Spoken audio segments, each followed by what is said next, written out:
everybody, and welcome back to Gregtech New Horizons. How's your guys' day been?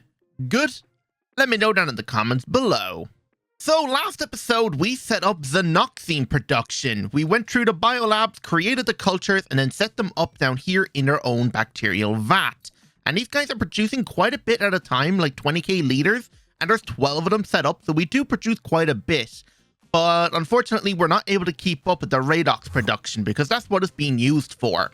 We also set up redox production over here in our oil processing building, and redox is the last step we need for getting ourselves the mothership. So xenoxine is set up down here. I did upgrade the actual raw redox production by setting up multiple coke ovens over here. So we combine that xenoxine with Bernarda C logs to make raw redox. That gets distilled. The super light and light gets cracked with silver plasma and then redistilled for raw or redox gas. Then that redox gas is sent over here into a chemical reactor with oxygen and titanium plasma to make ourselves the redox polymer, which is used for making plates, which can also be used for crafting cheaper circuit boards. Right now we're using Kevlar, but if we wanted to craft even cheaper circuit boards, we could use the redox. But unfortunately, we're not keeping up with the amount of raw redox to be able to keep up with the demand of circuit boards. So for now, we're just going to stick with Kevlar until we get the QFT, which will unlock cheaper and faster recipes for redox. So the plan for today is to get ourselves our mothership and finally go to the tier 9 planets and get raw tengem. So the first things we need to do is build ourselves a nano forge. So I have everything we need to build it in here. The nano forge is going to be used for making carbon nanites and neutronium nanites. These two together in a mixer with some molten infinity will make nanite clusters. And the nanite clusters are used for making the nanite control module, which is used in making the nanite containment bus, which will unlock parallels for our PCB factory, or the mothership navigation console, which we need to actually control the mothership and tell it how to get to different planets. So this is what we're aiming for right now. I should have everything set up for it already. If we look up mothership in here, I have all the patterns. The only thing we're missing now is our neutronium and carbon nanites. So let's go ahead and build ourselves our first nano forge, something I've had access to for a long time. And we're building the tier 3 version. So the tier 1 looks like this. It's just this tall, skinny thing. Tier 2 and 3 have these modules installed left and right of it. And then tier 4 is a whole different structure. So I built this factory here, hopefully big enough to be able to house like 4 of these guys. But maybe that is not enough, because if I do project this guy right here, he is massive. So maybe we won't be able to fit 4 in here. Actually, maybe we will. There might be enough room in here to set up 4 of these guys. But I don't know if we actually will need 4. We might only need the 1, because tier 4 is only used for making 1 tier of nanite, the magmatter nanites, which is actually used in the Stargate craft. So we will eventually need the tier 4 one, but that's not happening for a long time. So let's get ourselves our tier 3 one built right here. We are also going to be powering this guy with a 4000 amp laser hatch to hopefully overclock this guy fast enough, because the nanite recipes are actually quite slow. Like 500 seconds just for 64 carbon nanites, and somehow neutronium nanites are faster, even though we get more of this one. Yeah, I don't know, but it also does require some lenses, and the chromatic lens, yeah, they're no problem. Right, so let's build this guy here. So because this guy is quite big, he will go over chunk boundaries, so I'm not going to be concerned about chunk boundaries over here. Anyway, I don't believe chunk boundaries are that important anymore like they used to be. But for now, yeah, we have no other choice but to cross boundaries. So if we project this guy right here, I want to make sure he's close enough to the back. And actually, we're going to need 3 of these guys. And I'm going to set the 2 gtnh hatch. And let's move him back like 2 more blocks. And yeah, back 1 more. And how close are you to the edge right here? Okay, so back 1 block should be more than enough. All right, cool. So let's build this guy here. So hopefully we have everything. I'm going to place down the hatches manually. So that is going to go right here, and the target hatch is going to go here. I shall put the maintenance on the left, and the laser source will have to go on a LSC over here. Right, let's build. And now it is telling me it's not placing any more blocks. Why is that? Am I out of blocks? Or, oh no, everything is placed, I think. Wait, did I go back too far? I didn't notice this part sticks out further than the backside right here. No, it actually looks okay. So I don't think this guy actually forms until you've attached all the hatches and placed something inside it. So for this guy to form, if we have a look here, he does require nanites inside him. And the only nanites we have is the carbon ones. So we'll just grab out our last carbon nanites, place it in here, and then update the structure. And there we go, it formed. So we can see structure tier is tier 1. Even though we built the tier 3 one, we cannot get it until we have transcendent metal nanites. That would unlock tier 3 nanite controller. So for now, even though we have these ones, only the center one's being used. So all we have to do now is set up automation for this guy. So we're going to need a wireless connector. We're going to need, I think this guy uses fluids in some of the recipes. Yeah, it uses a lot of UU matter. So unfortunately, we can't set up the stocking inputs or the crafting input until we have the crafting input buffer. So for now, we're just going to use a HV bus and probably a VPM hatch. And then we'll set up a separate fluid subnet for this guy. So input hatch is going to go here. Input bus is going to go there. Output bus, I guess can just go right here for now. So that will go there. Wireless connector, I'll just stick up here for the time being. And now we just need some dual interfaces. So dual interface is going to go here. This is where the patterns are going to go. We're going to attach another one on the left side here for fluid handling, which will then pump any fluid stat this guy requests into here instead. So to do that, we're going to need a fluid storage bus. That's going to go right there. And then some ME cable. And we're also going to need a quartz fiber, because of course we need to power the subnet. All right, and all we need now is a P2P connection.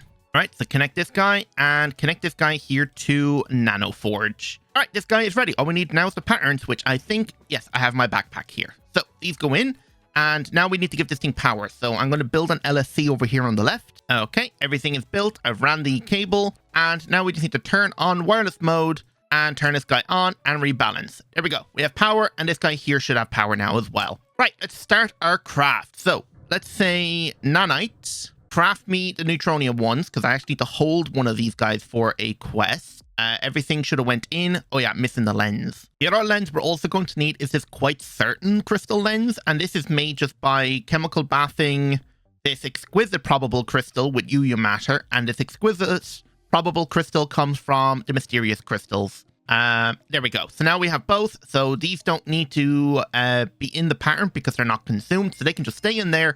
And it takes 12 seconds to make a neutronium nanite. And if we look in here, all we need to do is hold 1 for the tier 2 quest. And there we go. Tier 2 NanoForge quest complete. And now we can actually probably just enter the UEV chapter if we wanted to. But let's get ourselves the mothership set up first. So mothership, craft me this now. We're missing rebolted carbon. Okay. I thought I had the pattern set up for this. So we're going to set this up in an assembler. Let's do 64 at a time. Okay, I have everything now, so start. And hopefully it shouldn't take too long. I guess while we're waiting for that to craft, the next thing we could start crafting is the schematic for making the shuttle. If you remember when we first went out to the tier 8 planets, we collected some of the ores from the rare earth veins, like cerium, lanthanum, cesium, and cadmium. There was actually 2 other ores I missed, and that is samarium and tartarite. They spawn in samarium veins on Centauri BB. And then we're also going to need a few stacks of ingots like Cosmic Neutronium, Awakened Draconium, Bedrockium, Infinity, and Infinity Catalyst, and 8 of each one of the UHV components. Also some fluids. So everything needs to be placed in the correct order inside of the assembly line. I've already done all the research for the data sticks, so we should have everything. So in here, we want to make sure we place the fluids correctly. So Abyssal Alloy, then it's Octitron. Yeah, I have no idea if I'm saying that right. And Astral Titanium. Then underneath, we just place everything in the right order. So first up then is samarium, tartarite, cadmium, cesium, lanthanum, and cerium. And then the ingots. So bedrockium, awakened draconium, cosmic neutronium, infinity catalyst, and infinity. Then we have our UHV pump, UHV conveyor, right? Yeah, and then robot arms, field generators, and sensors. And this guy should start running. 360 seconds. Okay, yeah, this might take a while. Another thing what we can do while we're waiting for that is actually request a shuttle to be crafted. I did set up all the patterns for it, so shuttle shouldn't take too long. It does have to craft some heavy duty ingots, but it looks like we have everything. So start. All right, the shuttle schematic is finished. So now we can go build our shuttle, and the mothership controller is just about done. So everything to build a shuttle is in here, over to our NASA workbench, all the way to the end. Unlock new schematic, come back, and it looks different because it's from a different mod. So everything goes in, right? No, apparently not. Can I shift click it in? Nope. So that there, surround it with the lightweight plates. These either side, and then the legs, and then the booster, and the nose cone. Yeah, there we go. Shuttle. Now, the shuttle, I believe, uses the same fuel as the Tier 8 rocket, so this green rocket fuel. So that needs to be set up over here. So let's grab out our launch pad, place down our shuttle. Okay, and now we need to load it with fuel. Actually, I never checked. How much fuel does this thing need? 5 buckets. Wow, that's actually very little. All right, well, that's loading with fuel. Is our mothership done yet? What's taking so long? Oh, it's the assembly line recipe. It's just a long recipe, 240 seconds. Which one is currently crafting it? This guy. Yeah, it just started, so this is going to take another minute. Okay, I guess while that's doing that, we can also grab out everything we need now because we actually need to build ourselves the mothership. So to build yourselves the actual mothership, let's actually look down here in the space race quests. We need to hold this guy, but in here, it shows everything you need to actually build a mothership. It's very similar to how we built our space stations. You just need to hold all the blocks in your inventory when you go up into space. And when you open up this map, on the right side, it should say build mothership. So this is everything you need. You need 32 UHV tier circuits, 8 UHV field generators, 64 of these ultra high temperature resistant meshes. This actually took me a second to build because it needs this tantalum hafnium carbide nanofibers. And this was a whole rabbit hole of recipes. But one thing that was really making it difficult for me to craft this was the hafnium carbide because I needed hafnia. But all this hafnia, I was actually processing down into hafnium tetrachloride over in my monazite line. So I needed to stop that and let the hafnium build up because hafnia comes from centrifuging hafnia zirconia blend, which comes from this dissolution tank. So I needed to pause the process and only allow this to be processed. But it wasn't that long. It only took a few minutes to build up enough. And you also need 256 europium reinforced radiation proof machine casings. Right, with all of that then, all we're missing now is a mothership console. Is there anything else I'm missing? I'm hoping not. Why is this still saying 0 out of 256? Oh, right, because I need to unlock the quest first. Oh, yeah, we're also going to need these things. Right, I forgot about them. We're also going to need some rocket engines. Rocket engines is how we're going to be able to power the mothership. So we're going to have... Oh, we need to make a lot more. Okay, I completely missed this step. So I need to make some rocket engines, which requires me scanning a tier 4 rocket engine. And we need rocket engine bases. And I think we need about 10 of these guys, which should give us enough fuel and power to be able to run this thing. So there is also a better version of it. It's called the Ion one. Can we craft these? UEV? Yeah, I think we could craft these ones if we wanted to. Yeah, we have everything for this. Field restriction casings, which was used for making our Naquata fuel generator. Is it worth making these, though? They do give a lot more Newton force, like 25 meganewtons of force, holds up to 2 liters of xenon. Because that's the other thing. This guy does require rocket fuel, but it's not the green rocket fuel. It's Mark II Naquata fuel. Which I do have plenty of. I still have some of that set up before we transition to Mark III fuel. So which one do I use? To be honest, I think it'd be easier just to make the rocket engine because we are only going to be using this mothership once. So yeah, I think we can get away with just use regular rocket engines. Right, let me go ahead and build these. Okay, the rocket engine is finally crafting. It's going to take 150 seconds. So it's close to nearly half an hour just to craft a rocket engine. Wow, I really need to upgrade my assembly lines. But we are good to go now because that will just be automatically entered into the ME system. So let's launch now. I think I have everything we need. We have all our europium reinforced. We have our circuits. I even got some Mark II Naquata fuel. We have our mothership navigation console. So I think we're good to go. And there's no audio. Great. What the? Oh, okay. A character bugged out. So since it's in the shuttle, it seems to have automatically targeted the overworld. And then over on the right here, you can see mothership can be built here. You can only do this if you launch from Earth. You can't do it from any other planet. So create, and now our mothership is created. Click in onto that now. Click our mothership, and we want to launch. And this will now land us on our mothership. Oh, there's the audio. Do I need to hold space or anything? Doesn't look like it. Hey, we even got ourselves the trophy. All right, here we are. We are now on the mothership. And it already came with the console. Ah, I took it from my inventory. Cool. Right, we need to keep the space shuttle here. So let's actually break it. Oh, do I not need to replace it on the launch pad? Oh, okay, that's cool. So this is very similar to our space stations. So I guess out the back right here, we can place down our rocket engines. So hopefully we don't drift away.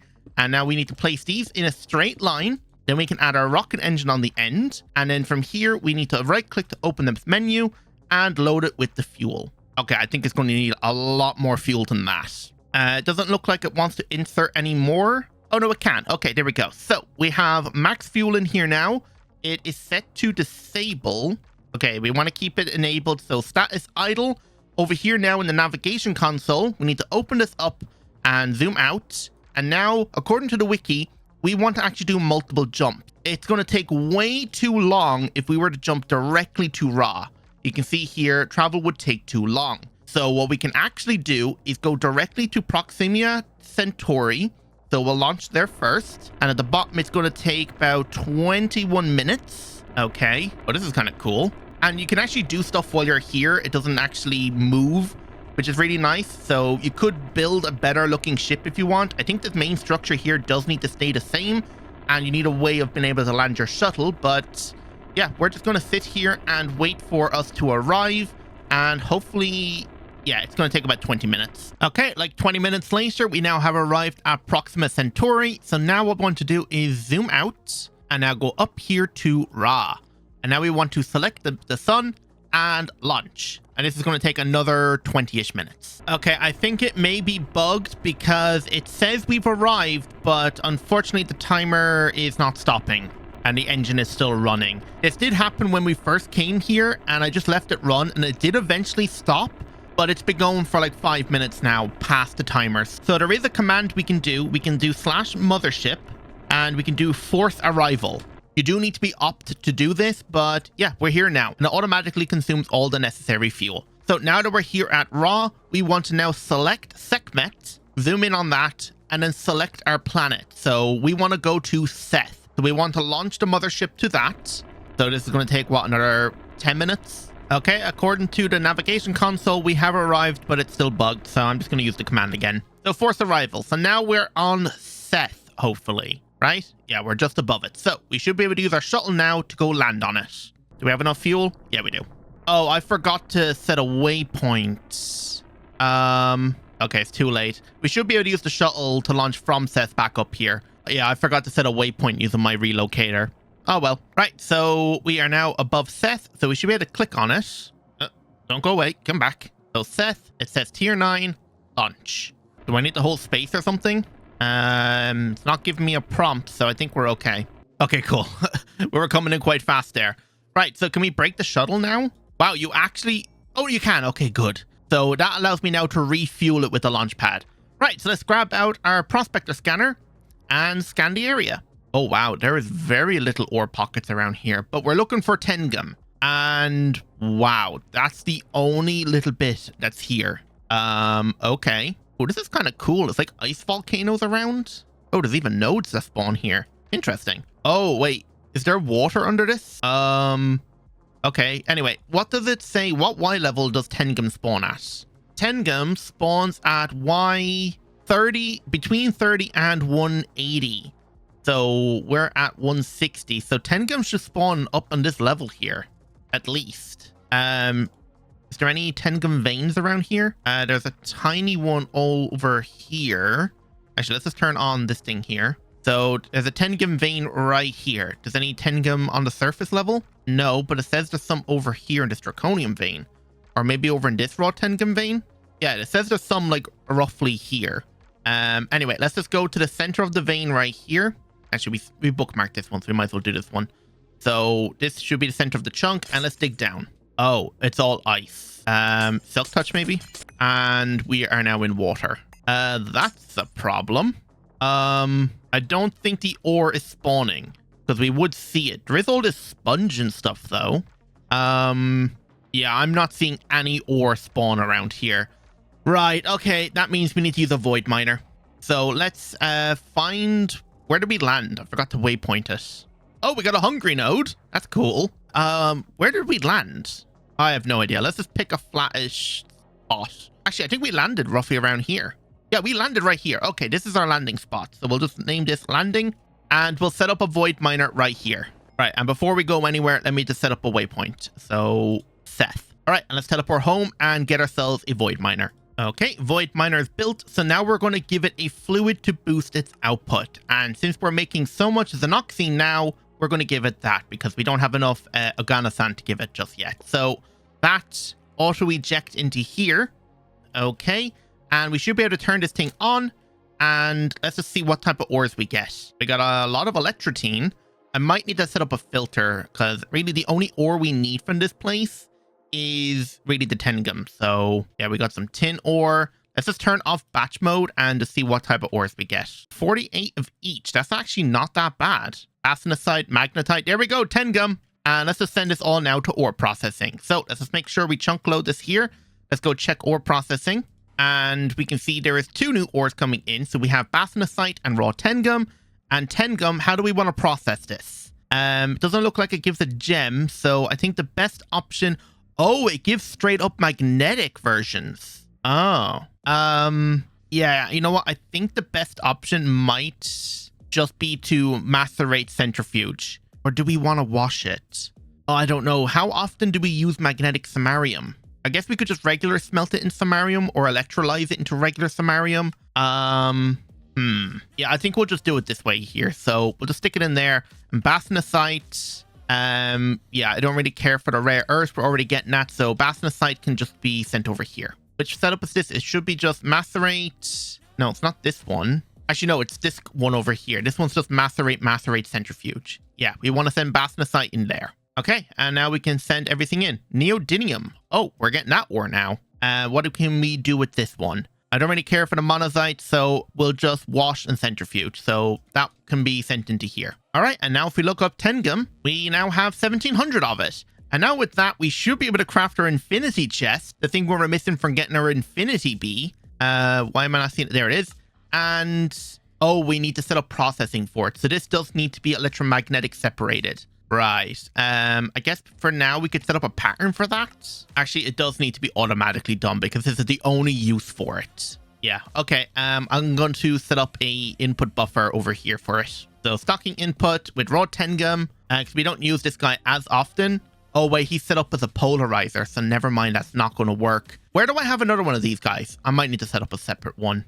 I know I have one over in the monazite line. Like I guess I could use for now. And there we go. Purify tengem. Right, now the last thing we need to do while back out in space is let's head back to Seth. We need to go to another planet, and that is where we can get our dilithium. But if you remember, dilithium is another material we will need, and it's also used in the grade 6 water production. So let's refuel our shuttle and go back up to the mothership. And now that we're here, we want to come back into the control thing, zoom out, go all the way back here and select Baal. And we want to launch now to which planet? Neper. So we want to go here. Just under 5 minutes. Okay, according to this thing, we're already here. So redo the command. And now we can use our shuttle and go land on Neper. Actually, before I do anything, remember, I wanted to set a waypoint here as Mothership. All right, so now we want to select the planet and launch. Oh, is this a habitable one? It doesn't show my oxygen bar. Oh, that's nice. Whoa. Is this just a massive plains looking biome? There's animals! Oh, and mobs. It is nighttime. Oh, holding space does do something. It started going back up there. Okay, that's interesting. I didn't know I could actually control the shuttle. Let's just remove some of the mobs and pick up our shuttle now. And there we go. So now we can set a waypoint somewhere. We'll just do it right here. Get rid of you. Oh my god, you're fast. All right, and now we can use our prospector and find dilithium. And that's it really for the mothership. We don't actually need it anymore, I don't think. I don't think any of the other planets. Actually, there's one more planet I would like to go set up on, and that is Horus, because that's actually going to be the best place to set up our, what's the thing called for generating power? Dyson Swarm. But I'm selecting dilithium, but I'm not seeing any. But it does say it's right here, so let's select it and go down and see if we can find any. Oh, we have mysterious crystal, and yes, there's our dilithium. Okay, cool. So we could just set up a void miner, which I probably will do, but we could also just set up a multi-block miner as well if we wanted to. But yeah, I'm going to set up a void miner right here. I do have one crafting, so I have to wait for it to finish. You know what? I decided since we're waiting for the void miner to craft, let's just go to Horus and get it over and done with. So we want to zoom out. We want to select this planet here and launch to it. I think we just barely have enough fuel. I think it needed 10 buckets, just over 5 minutes. Okay, according to this thing, we're here. So we'll redo the command. And now we'll launch our shuttle. Just under half fuel, so we should be fine. Whoa, I like the color of that moon. Is that a moon or is that a sun? I don't know, but the neon blue looks nice. All right, so Horus and launch. And this is the final planet we ever need to visit. Because this is where we'll set up our Dyson swarms when we eventually get to that. Oh my god, that's bright. Oh, there's actually... Is there like a pyramid over there? There's structures here? We ran out of fuel. Bye-bye, shuttle. What the heck are they? There's pyramids here? Hang on, let me just set our waypoint. Obsidian sand. Well, there is some ores over there. Okay, waypoint set. Let's go check what this is. What? Is this some sort of like dungeon? Basalt brick. Hello, creepers. Is there anything actually useful in here? There is a boss. What is this? Undead Pharaoh? I did not know there was a dungeon on this planet. What did you drop? Mummy dust. And mummy dust does nothing. Huh? And I see like a pool of lava or something over here. Yeah, okay, that's interesting. Cool. I had no idea there was dungeons here. Ooh, look at all the ores over there. Actually, yeah, let's just see what kind of ores actually spawn here. Not that we really need any of them. Mithril, Nether, Cosmic Neutronium, Draconium, Black Plutonium, Magnesite, Ledox, Orihacaron. Yeah, there isn't really anything here useful, but damn, it's actually pretty cool looking. But anyway, whenever we need to do the, what's it called? Dyson Swarm or the Dyson Sphere or whatever it's called, this thing in here. Yeah, this multi-block. Whenever we need to do this multi-block, at least we have the dimension ready for it. Right, cool. Let's head back now and set up our Void Miner on Nepper. Okay, Void Miner built. Let's turn off batch mode, turn this guy on, and we'll see what ores we get. Ah, first one, dilithium. Nice. So we'll just send it all back to ore processing. Make sure we chunk load this, and let's go make sure ore processing is working correctly. Okay, yeah, there's a lot of new ores coming in, but the main one we want to process is the dilithium, which is this one right here. And yeah, I think what we want to do with this one is sift it. So dilithium will be sent through sifting subnet. So that will be sent into here. And all the other ores I'll worry about later, but dilithium is the main one I'm wanting. Because now dilithium, we have, oh wow, that's so much of it already. With dilithium, we can make the dilithium lens, and now that can be placed over here instead of this glass lens. There we go. So now grade 6 has all its correct lenses, and we should be guaranteed more than 100% output of this guy, which is amazing. And also this dilithium can also be used to make the next tier of acceleration cards, which will definitely speed up things. And it looks like it's also used in a DTPF. All right, and just before we end, let's get ourselves our space pumping module, because I really want to get that done. So space pump, can we craft this now? We are missing a few infinity parts. That's no problem. Okay, it says we can craft it now. So start, and then we'll set this guy up for mining up hydrogen, because hydrogen is the one fluid that I'm lacking in. And temporarily, since I don't want to set up another quantum computer for it, I'm just going to replace one of these space mining modules. Okay, after doing a little bit more reading, it turns out I don't think this guy needs computation power. So I've replaced back the mining module, and we'll set up the space pumping module right here. So at the top, all we need is a fluid output hatch, give it a big enough buffer, and a wireless connector. A wireless connector is going to go there, and that's just going to connect up these three. And that should be connected to this one over here, which is connected to mainnet. So space elevator is turned on. Got 10 modules installed. This guy is pretty much ready. So for us to get hydrogen, it is gas planet 8, gas tier 1. So planet type 8, and the gas type is 1, which is hydrogen. And this guy is already running. So it takes 1 second to mine 6.2 million liters. And we're only on a batch size of 1. And this guy can have multiple parallels. So I think he can go up to 4 parallels. 25 million liters every 4 seconds. Oh, that should definitely help quite a bit with our hydrogen. Okay, it still looks like we're consuming it faster, but if I can get 2 more modules installed, that should definitely help. And actually, since it doesn't need computation, I could easily set up the ones in the sides then as well. Oh, that is so nice now. Oh, I can't believe we finally have space pumping. And now we can actually upgrade to the Mark III modules and then mine extra materials that these guys cannot. And yeah, it does actually seem to be... No, never mind. I thought I was keeping up with the hydrogen, but that is amazing now. So next episode, I think what we'll do is we'll unlock the UEV chapter and start working towards getting the space assembler so we can start working towards getting our next tier of circuits. And once we have our next tier of circuits, we'll be able to get ourselves the DTPF. But I think before that, we'll definitely look into better fusion reactors. So I'm going to call it there. Hope you all enjoyed. And if you did, don't forget that the like button, subscribe if you're new, and hit that notification bell while you're at it then as well. So without any further ado, goodbye.